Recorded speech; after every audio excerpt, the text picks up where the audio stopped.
Hi all, ഇതെന്റെ പുതിന ചെടിയാണേ. നമ്മൾ കടയിൽ നിന്ന് പുതിന മേടിച്ചിട്ട് അതിൽ നിന്ന് ഇത്തിരി കട്ടിയുള്ളത് ഹെൽത്തി ആയിട്ടുള്ള 5-6 തണ്ട് സെലക്ട് ചെയ്ത് വെച്ചിട്ട് നട്ടു കൊടുത്തതാണേ. നമ്മൾ നടുമ്പോൾ ഇങ്ങനെ ഡയറക്റ്റ് കുത്തി വെക്കുന്നതിന് പകരം ഒന്ന് ചരിച്ച് കുത്തിയിട്ട് അതിന്റെ പുറത്ത് മണ്ണ് ഇട്ട് കൊടുത്താൽ മതി. കുറച്ച് ഭാഗം വെളിയിൽ കാണുന്ന രീതിയിൽ വെച്ച് കൊടുത്താൽ മതി.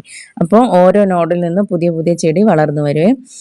പിന്നെ നമ്മൾ പുതിന വളർത്തുമ്പം ചെയ്യേണ്ട പ്രധാന ഒരു കാര്യം, ഈ പുതിന ഇങ്ങനെ വളർന്നു വരുമ്പം ഇതിന്റെ മുകൾ ഭാഗം ഒന്ന് കട്ട് ചെയ്ത് കൊടുക്കണം. കട്ട് ചെയ്ത് കൊടുക്കുമ്പോൾ നമുക്ക് കട്ട് ചെയ്ത ഭാഗത്ത് നിന്ന് പുതിയ പുതിയ ബ്രാഞ്ചസ് ഇതുപോലെയൊക്കെ വളർന്നു വരും. ഇങ്ങനെ വളർന്നു വരുമ്പോൾ നമ്മളെ പുതിന നല്ല തിക്കായിട്ട് ഹെൽത്തി ആയിട്ട് വളർന്നു വരും.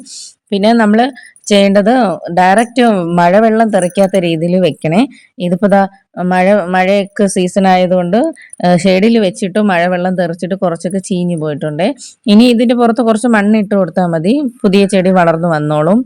പിന്നെ നമ്മൾ പുതിനയുടെ തണ്ടൊക്കെ കിട്ടുമ്പോൾ നമ്മൾ ഇതുപോലെ വേറെ ഏതെങ്കിലും ചെടിയുടെ കൂട്ടത്തിൽ കൊണ്ടൊന്ന് കുത്തി വെച്ചു കൊടുത്താലും ഇതുപോലെ ഇങ്ങനെ വളർന്നു വരും. അപ്പം നമുക്ക് വീട്ടിലത്തേക്ക് ആവശ്യത്തിന് നമുക്ക് പുതിന കടയിൽ നിന്ന് വാങ്ങിക്കാതെ തന്നെ നമുക്ക് ഇതിൽ നിന്ന് തന്നെ കട്ട് ചെയ്ത് എടുക്കാം. നമ്മൾ ഇല നുള്ളണതിന് വരെ കട്ട് ചെയ്ത് എടുത്താൽ മതിയേ. അപ്പോൾ ഇന്നത്തെ വീഡിയോ ഇത്രയേ ഉള്ളൂ. Thank you for watching.